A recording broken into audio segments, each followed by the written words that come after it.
Iran की सड़कों पर उबाल, अमेरिका की बंदूक पर उंगली और अब ट्रंप का सनसनीखेज दावा। खामेनेई के लोगों ने मुझे फोन किया, बात करना चाहते हैं।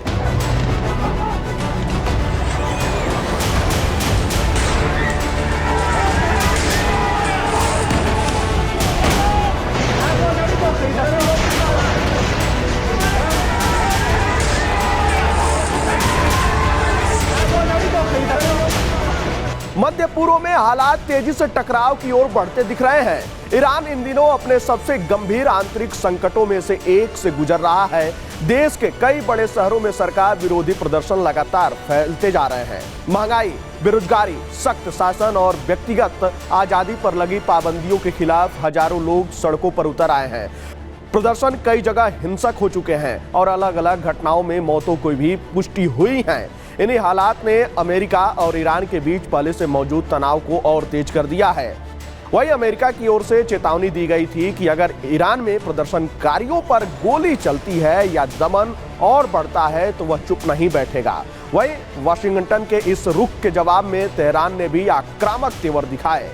ईरान के शीर्ष नेताओं ने साफ कहा है कि अगर अमेरिका ने सैन्य कार्रवाई के बारे में सोचा तो उसका जवाब कड़ा होगा और अमेरिकी सैन्य ठिकानों व जहाज सुरक्षित नहीं रहेंगे।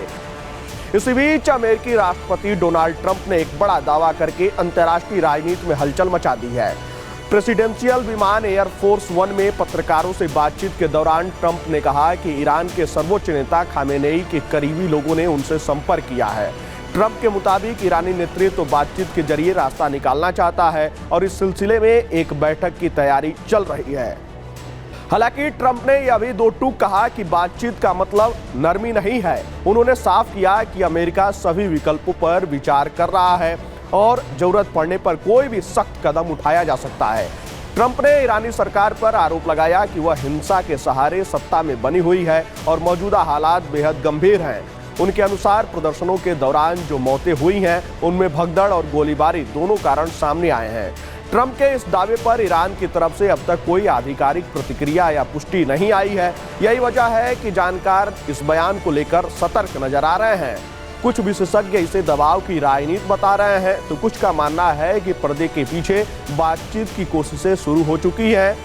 दूसरी ओर ईरानी संसद के स्पीकर ने हाल ही में चेतावनी देते हुए कहा था कि अगर इस बार ईरान पर हमला हुआ तो तेहरान चुप नहीं बैठेगा। उन्होंने कहा कि ऐसे हालात में अमेरिकी सैन्य बेस और जहाजों को निशाना बनाना गलत नहीं होगा। यह बयान साफ करता है कि ईरान किसी भी टकराव के लिए खुद को तैयार मान रहा है।